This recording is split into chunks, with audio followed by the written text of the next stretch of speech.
یہ ذکر پہلے آ چکا ہے کہ لوط علیہ السلام سیدنا ابراہیم علیہ السلام کے بھتیجے تھے۔ سیدنا لوط علیہ السلام کے باپ کا نام ہاران تھا، جو تارخ یعنی آزر کے بیٹے تھے۔ اللہ تعالی نے لوط علیہ السلام کا پورے قرآن میں 27 بار ذکر کیا ہے۔ یہ ذکر 14 سورتوں میں متفرق مقام پر آیا ہے۔ آپ کا والد آپ کے بچپن ہی میں فوت ہو گیا تھا، اس لیے آپ نے اپنے دادا آزر کے گھر اپنے چچا ابراہیم علیہ السلام کے ہاں پرورش پائی۔ یہی وجہ ہے کہ ابراہیم علیہ السلام کو ان سے بے حد محبت تھی۔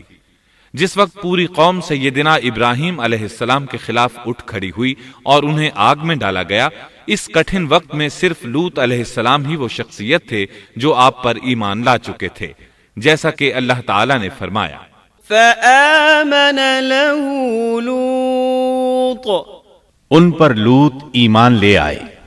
پھر جب ابراہیم علیہ السلام نے ہجرت کی تو لوط علیہ السلام نے بھی ان کے ساتھ ہجرت کی۔ اللہ تعالیٰ فرماتے ہیں وقال انی مہاجر الی ربی انہ هو العزیز الحکیم،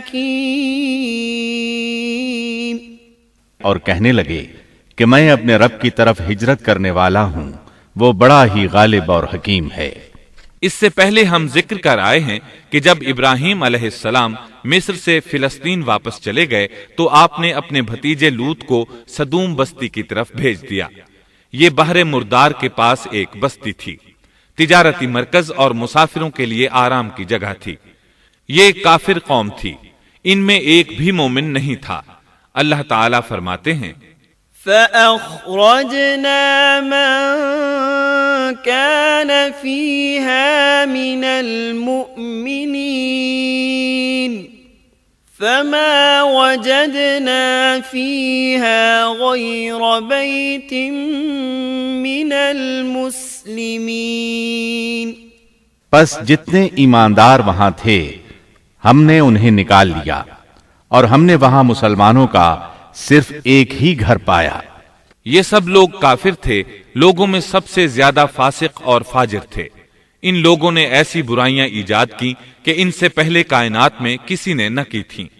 چنانچہ اللہ فرماتے ہیں اذ قال لقومه اتأتون الفاحشة ما سبقكم بها من احد من العالمین، جب لوط نے اپنی قوم سے کہا تم ایسی فحاشی اور بے حیائی کا ارتکاب کرتے ہو جو جہانوں میں تم سے پہلے کسی شخص نے نہیں کی۔ پھر اللہ فرماتے ہیں انکم لتأتون الرجال شہوة من دون النساء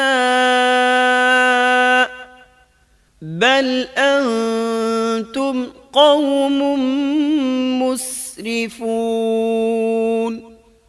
کیا تم عورتوں کو چھوڑ کر مردوں سے حاجت پوری کرتے ہو، بلکہ تم حد سے بڑھنے والی قوم ہو۔ اس کام یعنی اغلام بازی اور جنسی بے راہ روی کو قوم لوط نے شروع کیا، لیکن بعض کہتے ہیں یہ تو فطری چیز ہے اور بعض کہتے ہیں یہ جنات سے شروع ہوئی۔ بہرحال یہ فسق و فجور اور گھناؤنا جرم اسی قوم سے شروع ہوا۔ فرشتوں کی زبانی اللہ تعالی نے فرمایا اِنَّا أُرْسِلْنَا إِلَىٰ قَوْمٍ مُجْرِمِينَ، فرشتوں نے کہا کہ ہم گناہگار قوم کی طرف بھیجے گئے ہیں۔ پھر کہنے لگے إِلَّا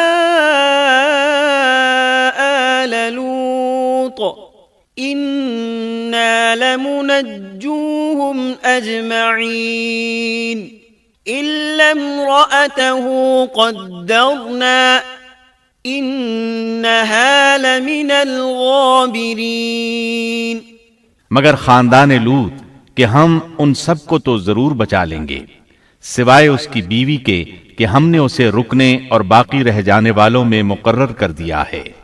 اسی طرح لوط علیہ السلام نے ان سے کہا أتأتون الذكران من العالمين وتذرون ما خلق لكم ربكم من أزواجكم بل أنتم قوم عادون. کیا تم جہان والوں میں سے مردوں کے ساتھ شہوت رانی کرتے ہو اور تمہاری جن عورتوں کو اللہ نے تمہارا جوڑ بنایا ہے ان کو چھوڑ دیتے ہو بلکہ تم ہو ہی حد سے گزر جانے والے. اللہ تعالیٰ نے قرآن میں کتنے ہی مقامات پر اس گناہ کی برائی اور قباحت بیان فرمائی ہے، اس لیے کہ یہ نہایت سنگین اور گھناؤنا جرم ہے. اللہ تعالیٰ فرماتے ہیں وَلُوطًا إِذْ قَالَ لِقَوْمِهِ أَتَأْتُونَ الْفَاحِشَةَ وَأَنْتُمْ تُبْصِرُونَ أَإِنَّكُمْ لَتَأْتُونَ الرِّجَالَ شَهْوَةً مِّن دُونِ النِّسَاءِ بل انتم قوم تجہلون. اور لوط کا ذکر کر جبکہ اس نے اپنی قوم سے کہا کہ کیا باوجود دیکھنے بھالنے کے پھر بھی تم بدکاری کرتے ہو؟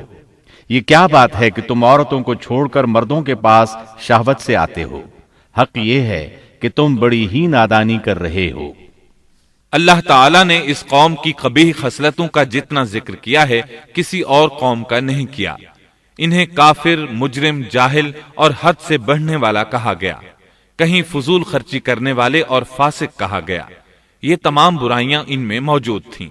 اللہ تعالیٰ فرماتے ہیں وَلُوطًا إِذْ قَالَ لِقَوْمِهِ إِنَّكُمْ لَتَأْتُونَ الْفَاحِشَةَ مَا سَبَقَكُمْ بِهَا مِنْ أَحَدٍ مِّنَ الْعَالَمِينَ أَإِنَّكُمْ لَتَأْتُونَ الرِّجَالَ وَتَقْطَعُونَ السَّبِيلَ وَتَأْتُونَ فِي نَادِيكُمُ الْمُنكَرَ.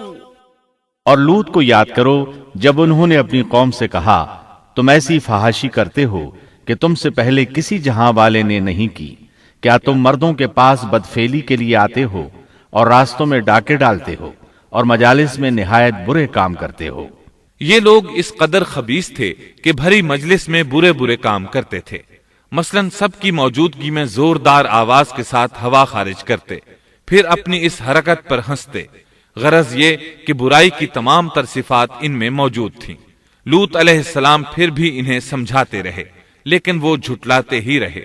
اللہ تعالیٰ فرماتے ہیں كذبت قوم لوط المرسلين إذ قال لهم أخوهم لوط ألا تتقون إني لكم رسول أمين فاتقوا الله وأطيعون وما أسألكم عليه من أجر إن أجري إلا على رب العالمين.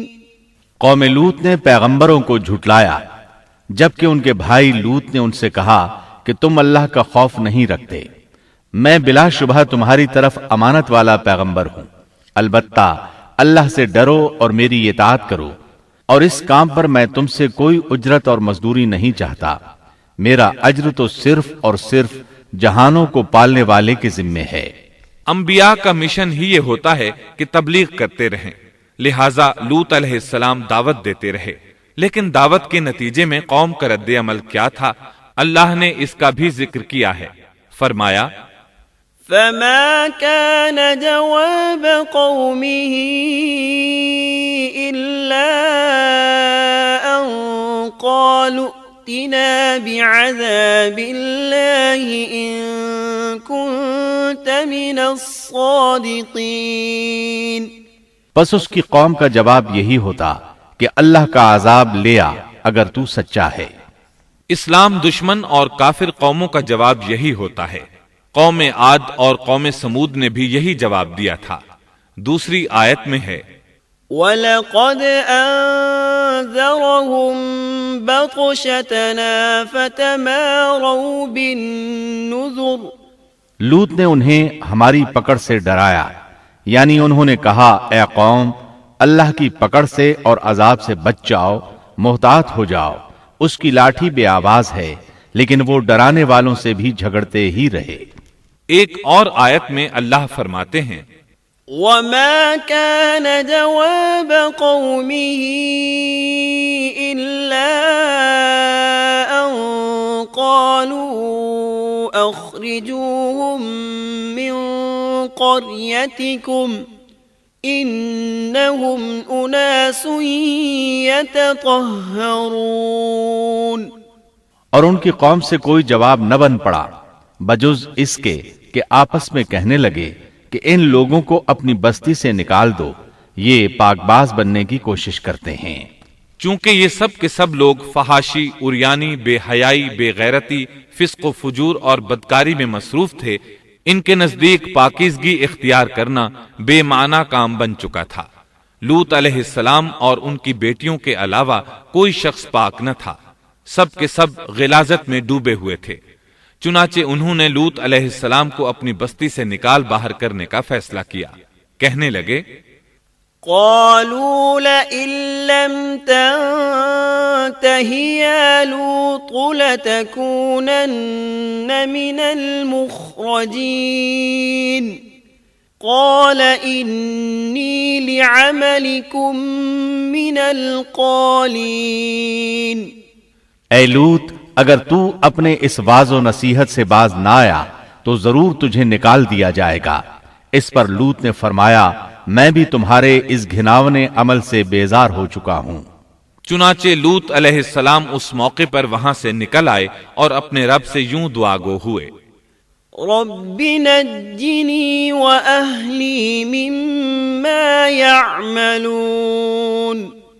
اے میرے پروردگار مجھے اور میرے اہل کو ان کے عمل سے بچا لے اور نجات عطا فرما۔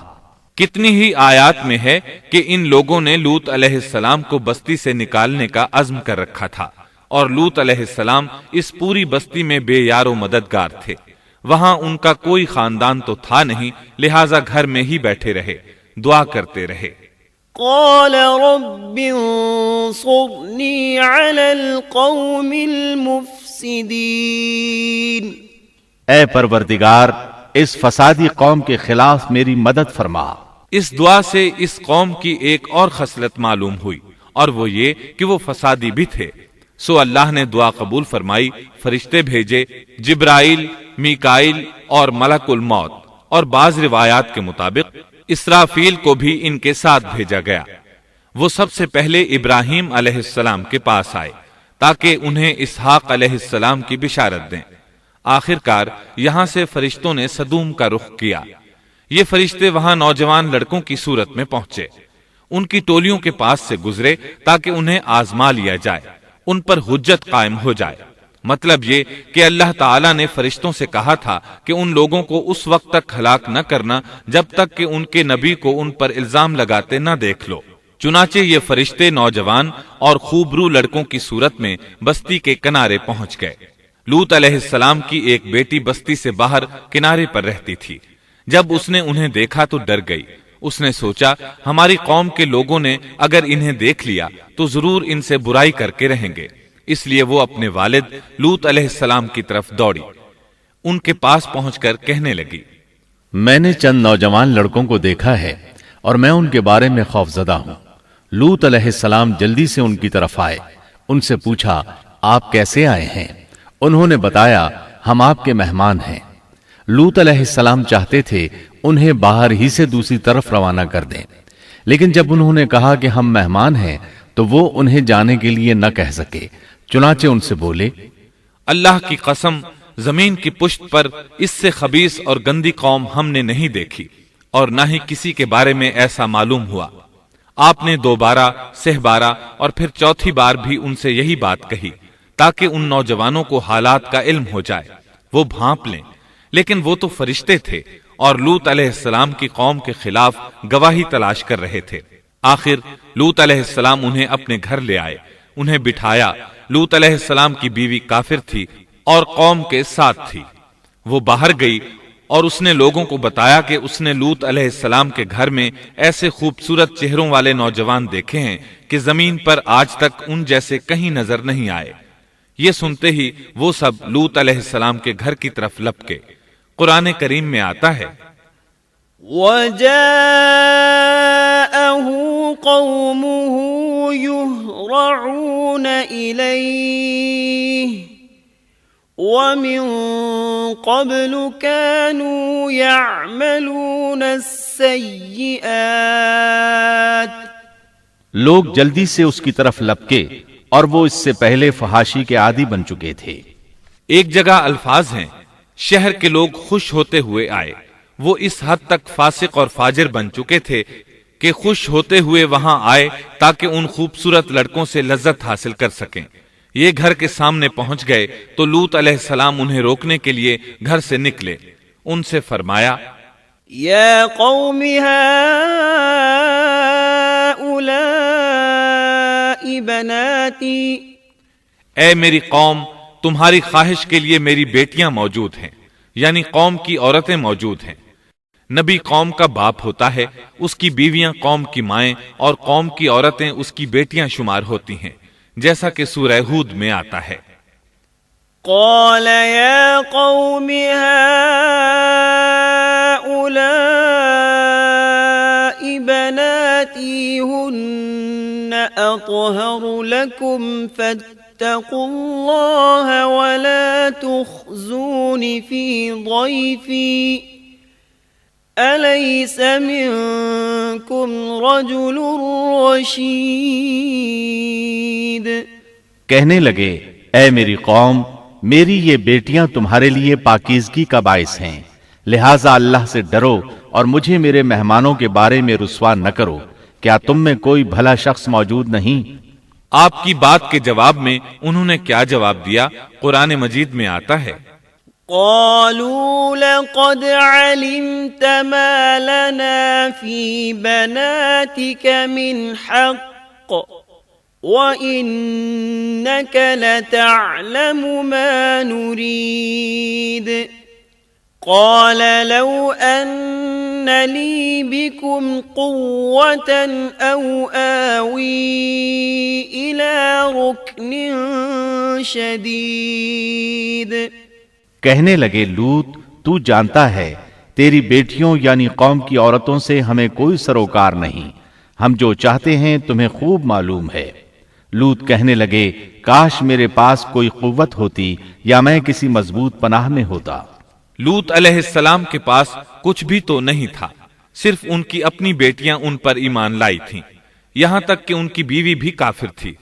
بخاری اور مسلم کی روایت ہے، نبی کریم صلی اللہ علیہ وسلم نے فرمایا اللہ تعالیٰ لوط پر رحمت فرمائے، وہ اللہ تعالیٰ کی طرف پناہ لیتے تھے۔ مفسرین کا کہنا ہے کہ لوط علیہ السلام کے بعد اللہ نے جو نبی بھیجا وہ کسی اونچے خاندان اور قبیلے کا چشم و چراغ ہوتا تھا جو اس کی حفاظت کرنے کے قابل ہوتا تھا۔ لوط علیہ السلام کے ساتھ کوئی مددگار نہیں تھا۔ ایک دوسرے مقام پر اللہ تعالیٰ فرماتے ہیں وَجَاءَ أَهْلُ الْمَدِينَةِ يَسْتَبْشِرُونَ قَالَ إِنَّ هَؤُلَاءِ ضَيْفِي فَلَا تَفْضَحُونَ وَاتَّقُوا اللَّهَ وَلَا تُخْزُونَ قالوا أولم ننهك عن العالمين قال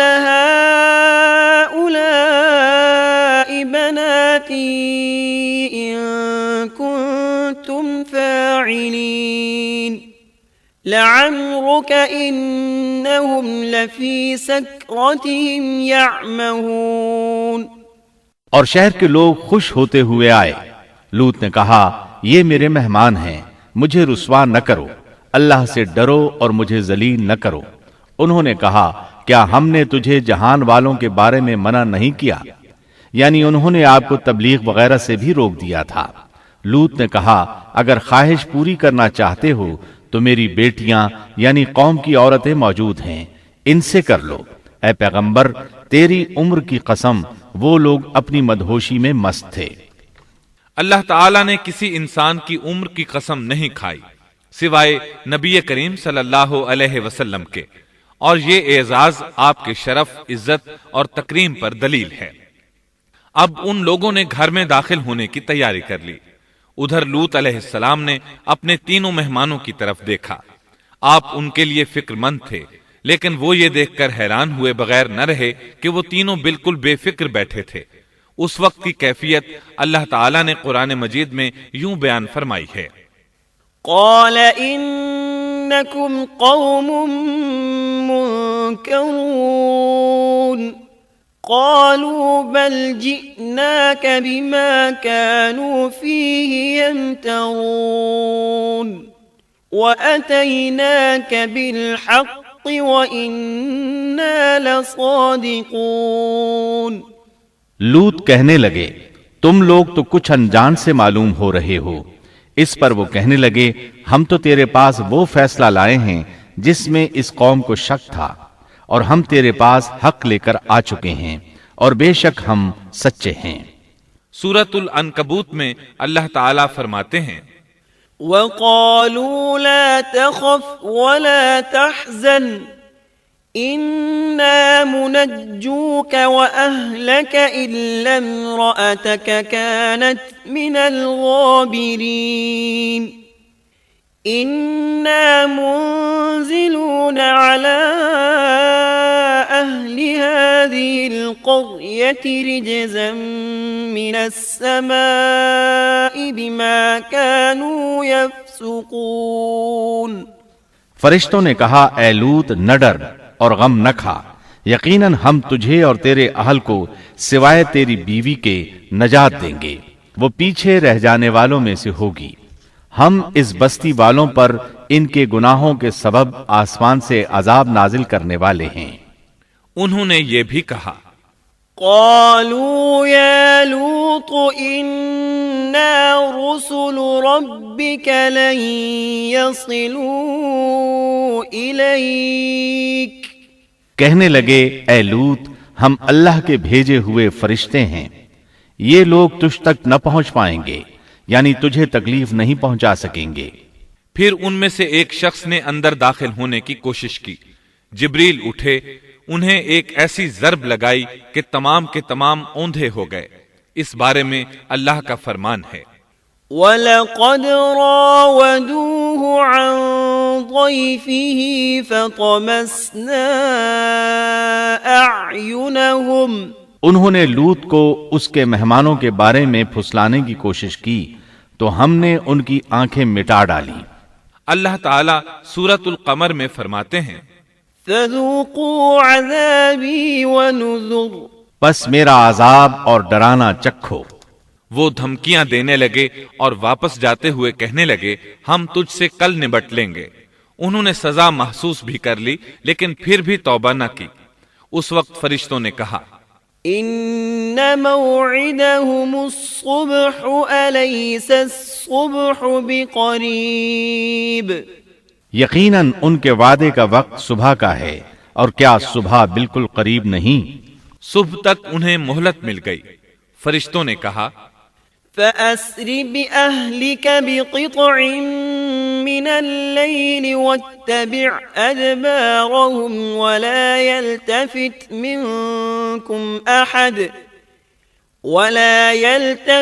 مِنكُمْ أَحَدٌ وَامْضُوا حَيْثُ تُؤْمَرُونَ وَقَضَيْنَا إِلَيْهِ ذَلِكَ الْأَمْرَ أَنَّ دَابِرَ هَؤُلَاءِ مَقْطُوعٌ مُصْبِحِينَ۔ اے لوط اپنے اہل کو رات کے حصے میں لے کر نکل جا اور ان کے پیچھے پیچھے تو چل، اور تم میں سے کوئی پیچھے مڑ کر نہ دیکھے، اور جہاں تمہیں حکم ہو چلے جاؤ، اور ہم نے اسے وہ فیصلہ سنا دیا کہ صبح ہوتے ہی اس قوم کی جڑ کاٹ دی جائے گی۔ اسی طرح اللہ تعالی سورۃ الشعراء آیت 170 اور 171 میں فرماتے ہیں، فنجيناه وأهله أجمعين إلا عجوزا في الغابرين۔ ہم نے اسے اور اس کے تمام اہل کو نجات دی سوائے اس کی بیوی کے جو پیچھے رہنے والوں میں سے تھی۔ سورۃ القمر میں اللہ تعالیٰ فرماتے ہیں، إلا آل لوط نجيناهم بسحر نعمة من عندنا كذلك نجزي من شكر۔ تمام ہلاک ہو گئے سوائے لوط کی آل کے، انہیں ہم نے صبح سحری کے وقت یعنی رات کے آخری حصے میں نجات دی، یہ ہمارا احسان تھا، اور اسی طرح ہم شکر گزاروں کو بدلہ دیتے ہیں۔ چنانچہ لوط علیہ السلام نکل کھڑے ہوئے، ان کے ساتھ ان کی صرف 2 بیٹیاں تھیں، وہ بستی سے نکل گئے، پھر صبح ہوئی، روشنی پھیلنے لگی تو عذاب آ گیا۔ وَلَقَدْ صَبَّحَهُم بُكْرَةً عَذَابٌ مُسْتَقِرٌّ فَذُوقُوا عَذَابِي وَنُذُرِ۔ اور صبح سویرے ہی انہیں ٹھہرنے والے عذاب نے آ لیا، پس تم میرے عذاب اور ڈرانے کا مزہ چکھو۔ یہ عذاب کیسا تھا؟ جبریل علیہ السلام آئے، اپنا پر زمین کے نیچے داخل کیا، اس مکمل بستی کو اکھیڑا اور آسمان کی طرف اٹھا کر لے گئے۔ کہا جاتا ہے کہ فرشتوں نے اس بستی کے مرغوں کی اذان اور کتوں کے بھونکنے کی آوازیں سنی، اور لوگوں نے فرشتوں کی تسبیح سن لی۔ جبریل علیہ السلام نے ایک چیخ ماری، سب بجھی ہوئی آگ کی طرح ہو گئے، پھر مکمل بستی کو پکڑ کر الٹا دیا، ہر ایک کے لیے آسمان میں پتھر تیار تھا، بہرحال اس کو زمین پر دے مارا۔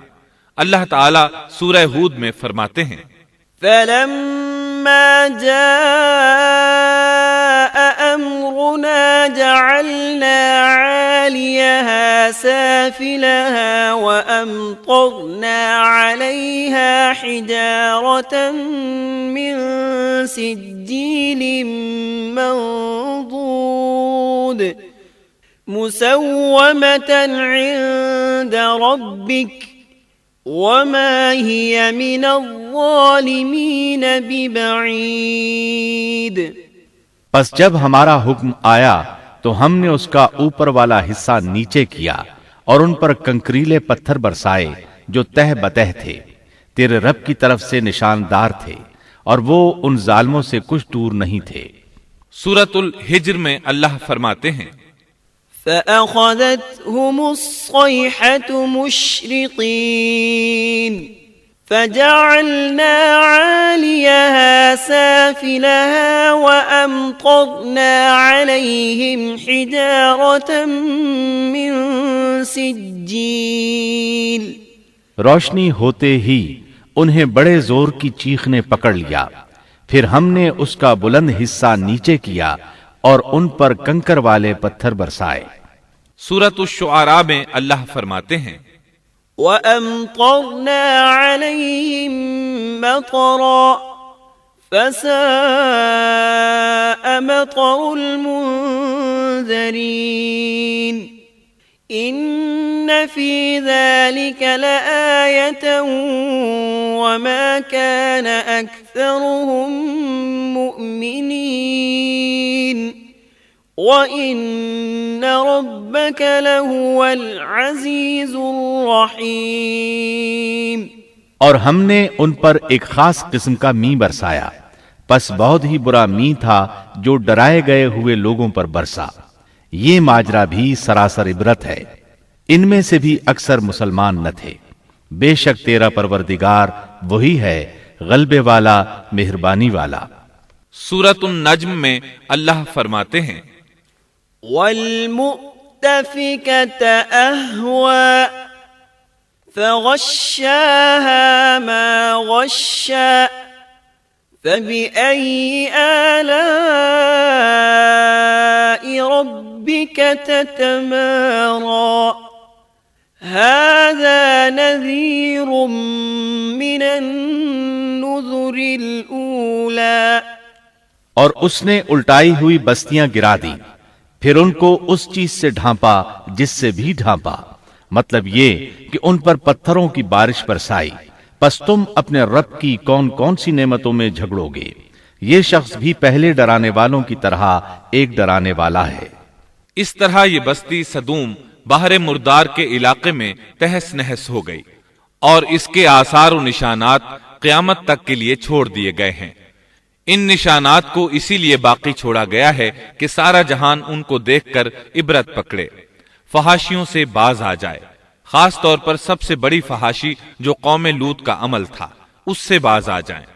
سیدنا لوط علیہ السلام کے اس قصے میں قرآن حکیم اور احادیث نبوی سے یہ بات ثابت ہوتی ہے کہ سیدنا لوط علیہ السلام جس قوم کی طرف مبعوث کیے گئے تھے وہ قوم اخلاق کے اعتبار سے بالکل ختم ہو چکی تھی، اور اب اس کی اصلاح ناممکن ہو چکی تھی۔ اس قوم نے اپنے جرم کو جرم بھی نہیں سمجھا تھا۔ عام مقامات پر اعلانیہ بے حیائی کرنا ان کا مشغلہ تھا۔ یہ ایسا عمل تھا جس کی ماضی میں کوئی نظیر نہیں ملتی۔ مردوں کا مردوں سے اختلاط اور عورتوں کا عورتوں سے، یہ ایسا فعل تھا جو جنگل کے وحشی جانور بھی نہیں کرتے۔ یہی وجہ تھی کہ یہ قوم اپنے میں سے کچھ نیک لوگوں کو بھی برداشت نہیں کرتی تھی۔ وہ انہیں نیکی اور شرافت کی دعوت دیتے تھے، اسی لیے وہ ان کے سخت مخالف ہو گئے تھے۔ قرآن کریم نے اس قوم کے 3 بڑے جرائم کا ذکر کیا ہے۔ یہ کہ تم مردوں سے بدفعلی کرتے ہو، مسافروں کو لوٹ لیتے ہو، عام مجلسوں میں اعلانیہ فحاشی کرتے ہو۔ ان 3 گناہوں میں سے سب سے پہلا گناہ بدترین گناہ تھا۔ یہ گناہ اس قوم سے پہلے کسی نے نہیں کیا تھا، گویا وہ اس گناہ کو ایجاد کرنے والے تھے، اور یہ گناہ زنا سے بھی زیادہ شدید ہے۔ قرآن کریم اور احادیث کی روح سے اغلام بازی ایک بدترین گناہ ہے۔ احادیث میں اس گناہ کی مختلف سزائیں آئی ہیں۔ ایک روایت میں ہے کہ فاعل اور مفعول دونوں کو قتل کر دو۔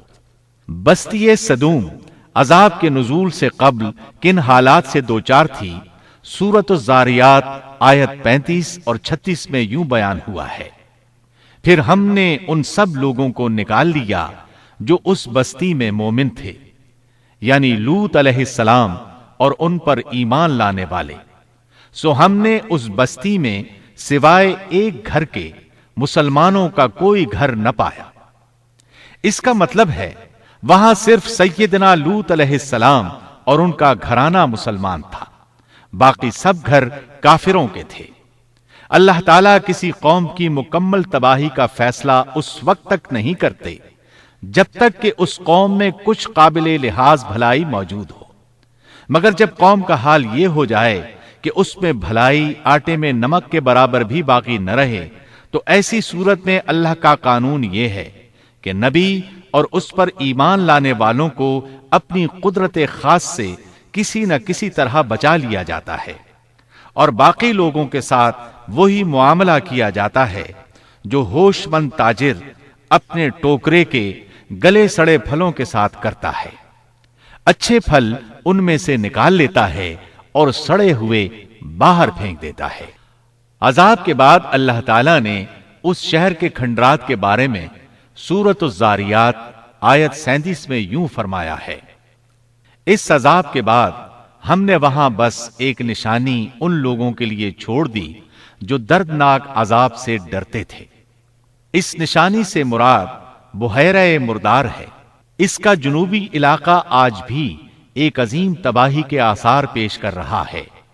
ماہرین آثار قدیمہ کا خیال ہے کہ قوم لوط کے 5 بڑے شہر شدید زلزلے سے زمین میں دھنس گئے تھے، اور ان کے اوپر بحیرہ مردار کا پانی پھیل گیا تھا۔ اس خیال کی وجہ یہ بتائی جاتی ہے کہ بحیرہ مردار کا وہ حصہ جو اللسان نامی جزیرے کے جنوب میں واقع ہے وہ صاف طور پر بعد میں پیدا ہوا ہے، اور قدیم بحیرہ مردار کے جو آثار اس جزیرے کے شمال میں نظر آتے ہیں وہ جنوب میں پائے جانے والے آثار سے بالکل مختلف ہیں۔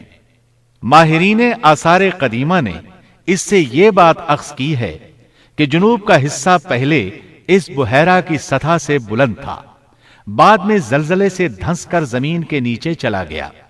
اس دھنسنے کا زمانہ بھی 2000 برس قبل مسیح کے قریب معلوم ہوتا ہے، اور یہ زمانہ تاریخ کے اعتبار سے سیدنا ابراہیم علیہ السلام اور سیدنا لوط علیہ السلام کا زمانہ ہے۔ 1965 عیسوی میں آثار قدیمہ کی ایک امریکی ٹیم کو اللسان جزیرے پر ایک بہت بڑا قبرستان ملا۔ اس میں 20,000 سے زائد قبریں تھیں۔ اس سے اندازہ ہوتا ہے کہ قریب ہی کوئی بڑا شہر آباد تھا۔ اس لیے عین ممکن ہے کہ جس شہر کا یہ قبرستان ہے وہ بحیرہ میں غرق ہو چکا ہو۔ بحیرہ کے جنوب میں جو علاقہ ہے اس میں اب بھی ہر طرف تباہی کے آثار موجود ہیں، اور زمین میں گندھک، رال، کول تار اور قدرتی گیس کے اتنے بڑے ذخائر پائے گئے ہیں کہ ان کو دیکھ کر یقین ہو جاتا ہے کہ کسی وقت بجلیوں کے گرنے سے یا آتش فشاں کا لاوا نکلنے سے یہاں آگ پھٹ پڑی تھی۔ اللہ تعالیٰ سورہ ہود کی آیت 83 میں ارشاد فرماتے ہیں، پتھراؤ کا یہ عذاب آج بھی ظالموں سے دور نہیں۔ مطلب یہ کہ جو قوم اس قوم کی طرح ظلم اور بے حیائی پر جم جائے وہ اپنے آپ کو اس جیسے عذاب سے دور نہ خیال کرے۔